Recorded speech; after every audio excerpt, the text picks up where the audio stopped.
Irmãos, eu quero voltar a esse tema que eu tinha comentado no começo sobre o tempo, sobre virada de ano. E quando eu penso nisso, eu penso que Deus escolheu isso para balizar a nossa vida.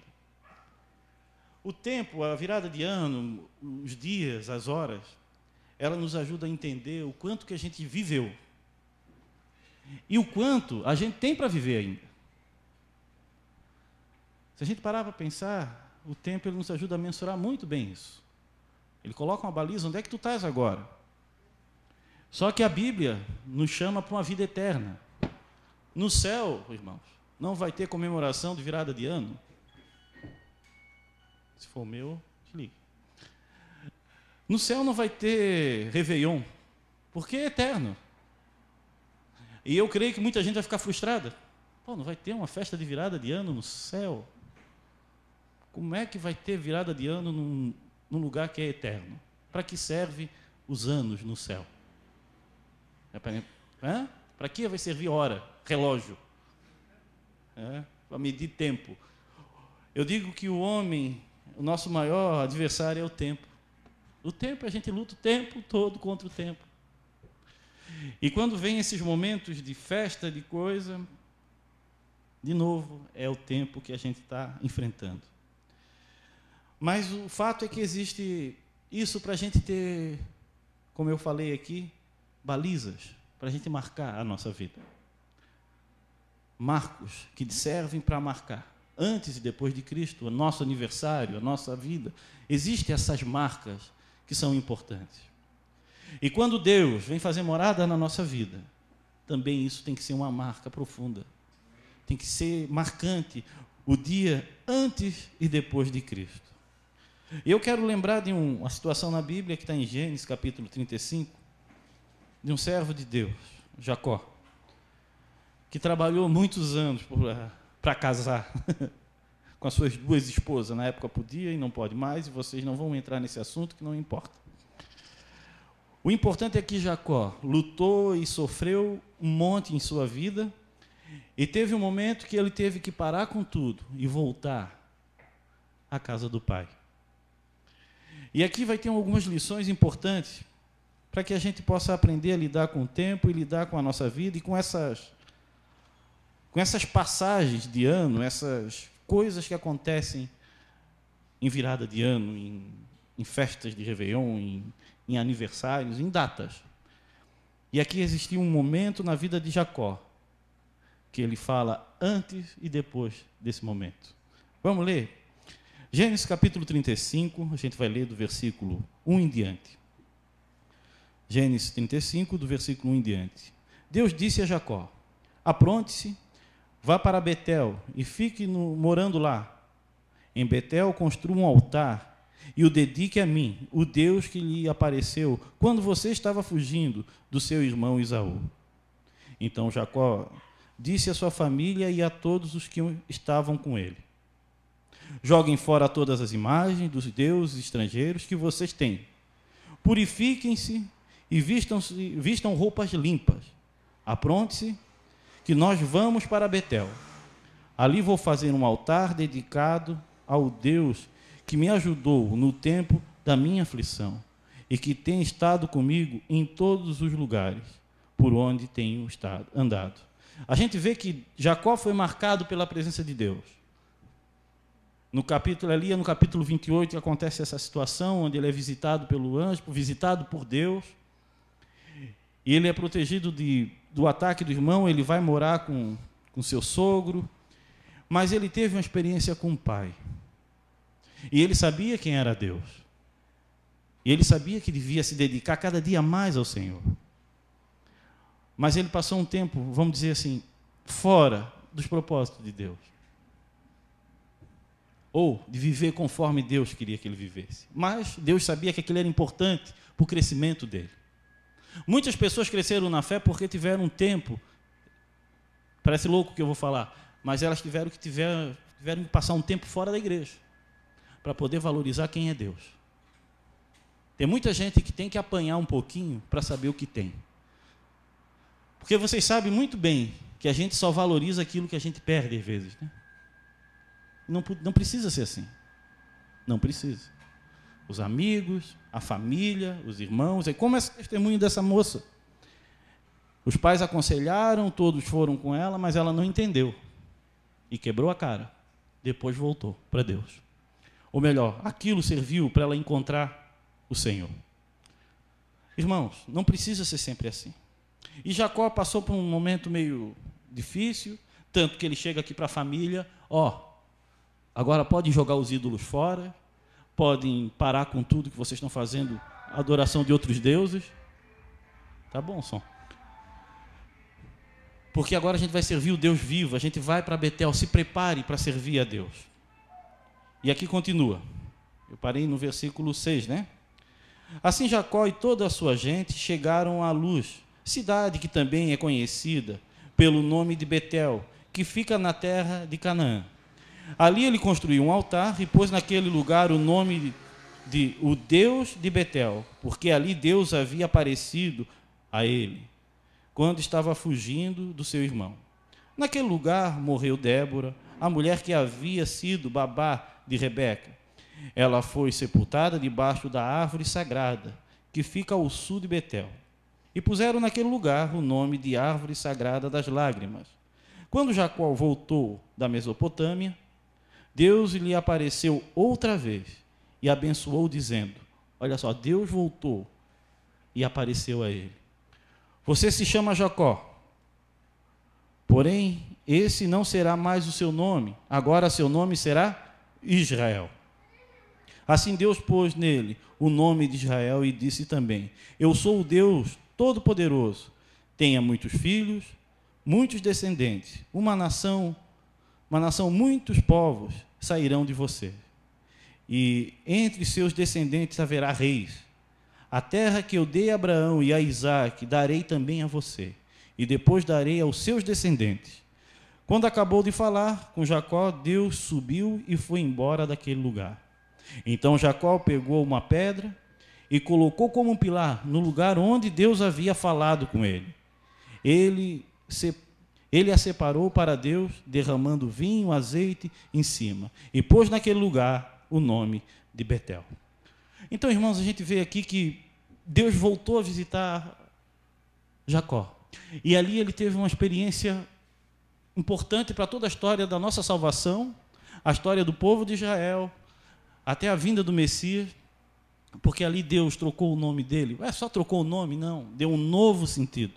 Quero que vocês entendam isso. Quando a Bíblia fala de trocar de nome, ela está dizendo assim, estou dando um novo significado para a tua vida. E é isso que aconteceu com Jacó. Ele teve um novo rumo, um novo sentido. E aqui existem algumas lições que eu acho importante a gente aprender nesse momento de mudança. Porque aqui ele colocou uma pedra, ele levantou um altar, ele colocou uma marca ali para dizer, Deus mudou a minha vida nesse lugar, nesse tempo, nesse momento. E quando vem esse negócio de ano, eu vejo da mesma maneira. A gente pode colocar uma marca no tempo e levantar um altar dentro dos nossos corações, dizendo, agora Deus começou, nesse dia, nessa data, Deus vai começar uma obra na minha vida. E nós temos que gravar isso bem claro na nossa vida. Porque muitos de nós, a gente não sabe por que a gente vive, e não sabe por que Deus agiu na nossa vida, e não sabe quando. A gente só vai vivendo. E é importante a gente ter marcas do Senhor na nossa vida. Então eles levantavam altares. O altar ali era uma pedra mesmo, levantavam uma pedra e dedicavam aquilo a Deus. Desse tempo em diante eu vou ser diferente, porque aqui Deus me visitou. E que nesse ano a gente possa fazer a mesma coisa. Não passar mais um ano, bonitinho, festa, curtição. Não. Esse ano vai ser diferente para mim. Amém? Esse ano vai ser o ano que Deus vai me usar. Não é o ano que Deus vai me abençoar, que é muito bonito, isso aí que todo mundo quer, né? É o ano que Deus vai me dar o que eu quero, o carro novo, a televisão nova. Não. Que a gente possa lembrar que é o ano que Deus vai te usar. Amém?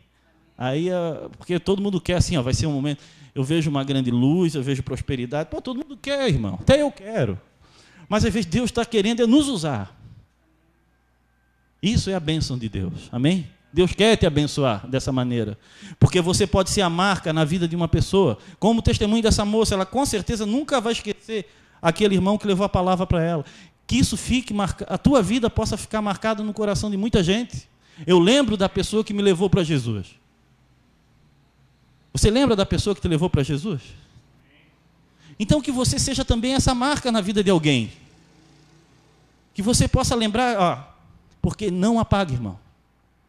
A pessoa que Deus colocar na tua vida para você falar de Cristo, nunca vai ser apagado do coração daquela pessoa. Mas eu nasci na igreja, meu pai é o teu pai ou a tua mãe, não importa. Foi eles que levaram Jesus. Não precisa ser muito louco também, né? Hoje existe o testemunho que tem que ser o ó do Borogodó, né? Porque nasceu em lar cristão, parece que não tem chance. Não, melhor me afastar um pouco para me ter um testemunho. Pelo menos eu vou beber um pouco para encher a cara para falar que um dia eu fui salvo. Não, irmão, não precisa, tá? Não precisa disso. Se tu nasceu num lar legal, a família legal, Deus usou aquela família. Não, mas é tão fraco esse testemunho. Pelo menos um porre, pastor. Não, um porre não, irmão, um porre não. Sei lá, vou fazer uma loucura. Sei lá, sai correndo de cueca no centro da cidade, pronto, dá o testemunho depois disso. Se isso tu quer uma loucura, isso aí dá cadeia, tá? Não façam isso, não é exemplo, não estou mandando fazer. Mas, irmãos, não é para fazer isso. Vai que eles pensam que é ideia, né? Irmão, Deus pode estar colocando um irmão, pode estar colocando uma pessoa da tua família, o teu pai e a tua mãe que te levou a Jesus. A Priscila dá o testemunho que a mãe dela não fez ela aceitar. Ela aceitou a Jesus com 7 anos. 5? 5 anos mesmo, hein? A Joyce vai aceitar com 3, tu vai ver. A Joyce é o nome da nossa filha, que vai nascer ainda.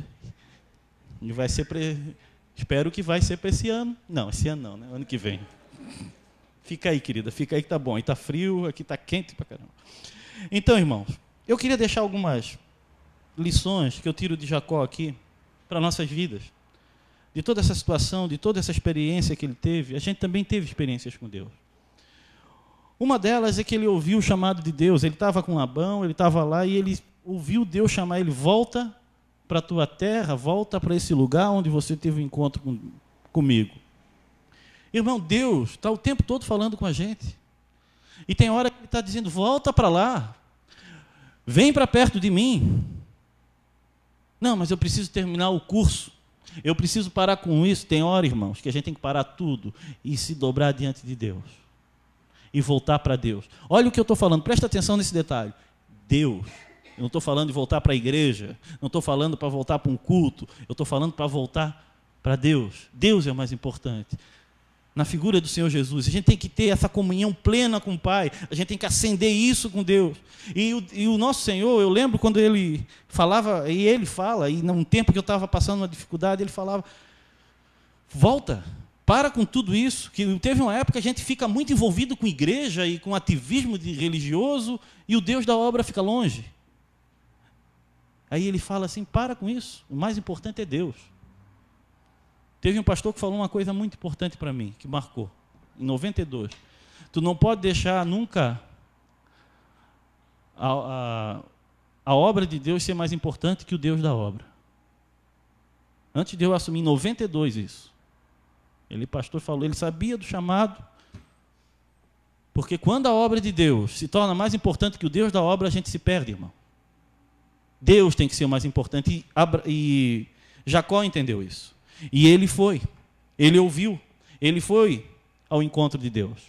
E tem um detalhe aqui que voltar para Deus não é simplesmente, Deus, eu estou aqui. Ele precisou se preparar. Ele precisou mudar algumas coisas. Olha só, ele chama a família, reúne todos e manda eles largar os ídolos, vestir roupas limpas e voltar para Deus. A questão aqui não é roupa, é vida. E abandonar as coisas que não são da vontade de Deus. Para a gente voltar para Deus, a gente vai ter que abrir mão de algumas coisas. Sabiam disso? A gente vai ter que parar de fazer algumas coisas que a gente sabe que não agrada a Deus. E não precisa eu apontar. E não precisa ninguém falar isso para ti. Tu sabe o que tu tem que parar. Porque o Espírito Santo fala, irmão. A gente está falando de uma igreja viva e o Espírito fala, não preciso correr atrás de ninguém para cuidar de ninguém, porque o Espírito cuida. Eu acredito num Deus vivo que nos ama e está cuidando da gente. E Ele está... Onde você for, Ele vai contigo. E Ele fala ao teu coração. E quando tu está em pecado, aquilo ali corrói por dentro. É a hora de dizer assim, eu preciso parar com isso. Então essa é uma segunda lição. A gente tem horas que a gente tem que parar com tudo. E aqui eu quero dar uma lição para os chefes da casa, não o chefe, mas o líder espiritual da casa, que é o pai, segundo a Bíblia, e que tem muita mulher que é realmente o líder espiritual da casa, mas ela fica sobrecarregada com isso. O Jacó aqui foi negligente, irmãos. A gente vê muito bonitinho. Ele sabia que tinha idolatria, ele sabia que tinha coisa errada, mas Deus teve que dar uma chamada nele para ele mandar o povo parar com tudo. Irmãos, tu sabe que tua família está fazendo coisa errada. É tu que tem que chamar a atenção. Quando eu falo pai, não é o homem, não. Às vezes tem a mãe aí que é mais homem do que pai, né? É tu que tem que chamar assim, ó, meu filho, está em pecado, isso não é legal. Para com isso. Porque o Espírito Santo vai estar contigo. Não é só você que vai estar falando. Fica tranquilo. Ah, mas ele não vai me ouvir. Fica em paz. Fala na autoridade que Deus te colocou. Seja o cabeça do lar. E você que é homem mesmo, que é o cabeça, seja o cabeça do lar. O problema é que às vezes o cabeça está sem cabeça nenhuma, né? É o pior. É o cabeça oca. Cabeção. Não é assim. E Jacó era um cabeção, ele sabia que tinha tudo, ele sabia que era abominação para Deus a idolatria, ele sabia que uma das esposas tinha os ídolos, outras tinham outros ídolos. Aí ele disse, não, para com isso, a gente vai para um lugar santo. Vistam roupas santas, ou seja, vistam-se de uma nova vida. Em Colossenses capítulo 3, versículo 12, diz assim, vistam-se de alegria, de paz, de misericórdia, de bondade. Isso é a roupa de Deus na nossa vida. De caráter, de vida íntegra. Vamos mudar de vida. Vamos aceitar a nova vida que Deus nos colocou. Então, que esse novo ano que está chegando seja um ano de mudança nesse sentido. Eu vou para perto de Deus. Eu vou me encontrar com Deus. Irmãos, marque um encontro com o Pai. Eu estou falando sério, marque um encontro com Deus. Porque a gente ora às vezes, mas marca assim, Deus, essa noite, esse horário, eu quero passar um tempo contigo. E eu quero abrir meu coração para o Senhor. E eu quero mudar isso e aquilo. E se você não consegue, aí você pede ajuda. Mas eu creio que o Espírito Santo vai te capacitar. Amém?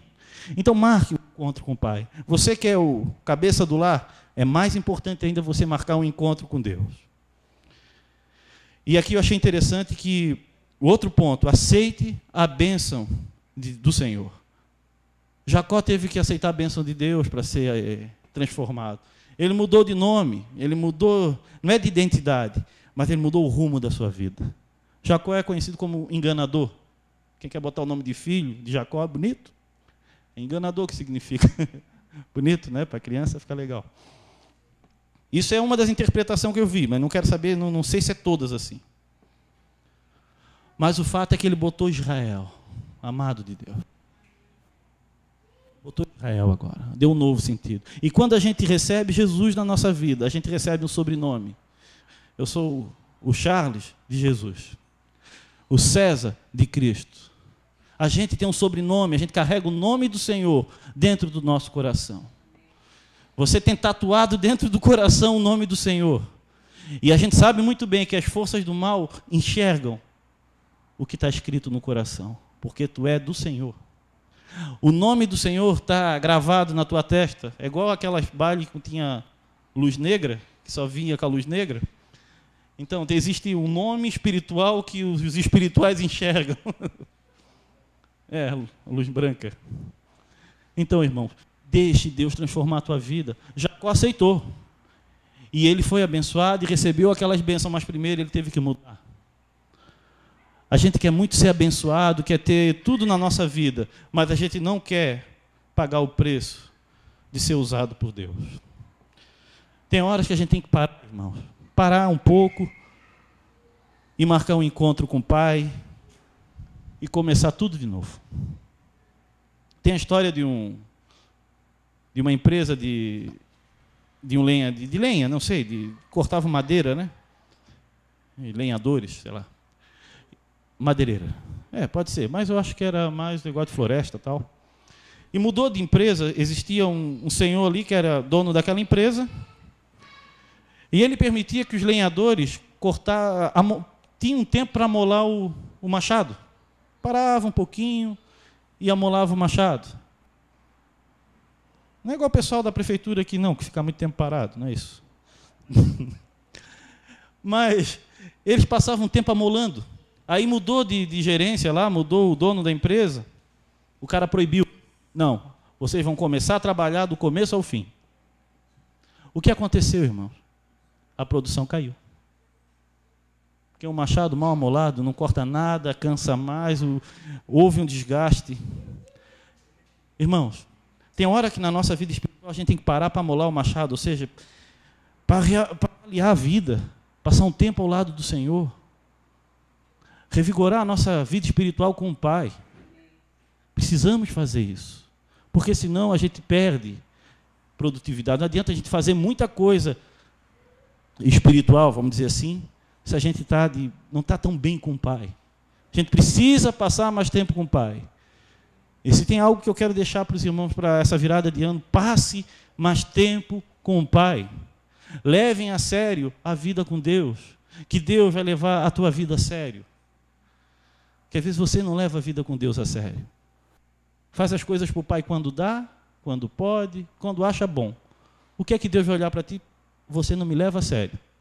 Não quero dizer que Deus não vai te levar a sério, Ele vai. Mas vai ser uma trilha bem mais difícil. Trilhe o caminho do Pai, que você vai ter vida abundante. Trilhe o caminho do Pai, que você vai ter a vida transformada. E isso é em paz, irmãos. Não é se entupindo de ativismo dentro da igreja, é vivendo ao lado do Senhor. É isso que Deus quer. Amole o teu machado, ou seja, passe mais tempo conhecendo a vontade de Deus. Passe mais tempo orando. Busque vigor no Senhor. E não precisa ir para a praia para orar, não. Pode orar em casa. Mas que esse ano, irmãos, você levante um pilar como Ele levantou, marcando a tua nova vida para o Senhor. Seja uma bênção na vida de muitas pessoas. Se coloque à disposição do Pai para ser usado por Deus, que a tua vida vai ser diferente. E aqueles que estão ao teu redor vão ser abençoados por você. Amém? Feche teus olhos agora. Pai querido, obrigado pela vida de cada pessoa que está aqui, Senhor. Obrigado por tudo que o Senhor fez em nossas vidas, Senhor. Derrama do teu poder sobre cada um que está aqui, Senhor. Que esse ano de 2013 seja um ano diferente, um ano de bênção, Pai. Um ano de vitória, Senhor. Não para nós, Senhor, mas para o Senhor. Que o Senhor possa estar nos usando, Pai, para proclamar salvação para muitas e muitas vidas, Senhor. Que a gente possa levantar no coração de muitas pessoas marcas de transformação, marcas de vida, Pai. Usa cada um que está aqui, Senhor. E aquele que possa estar passando um momento diferente, um momento de luta, Pai, que o Senhor possa se mostrar presente, que o Senhor possa estar transformando essa vida, Pai.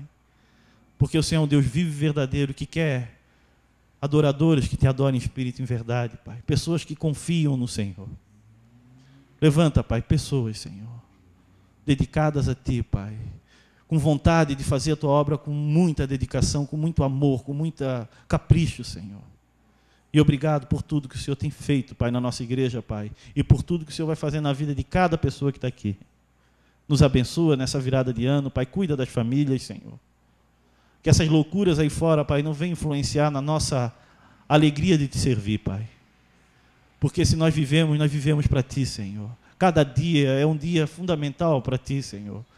E o Senhor olha para a gente com muito carinho, Pai. Obrigado, Pai, por cada momento que o Senhor me deu na vida. E a cada instante o Senhor possa estar me usando. E usando a cada um que está aqui. É isso que eu oro e Te agradeço. No nome santo de Jesus.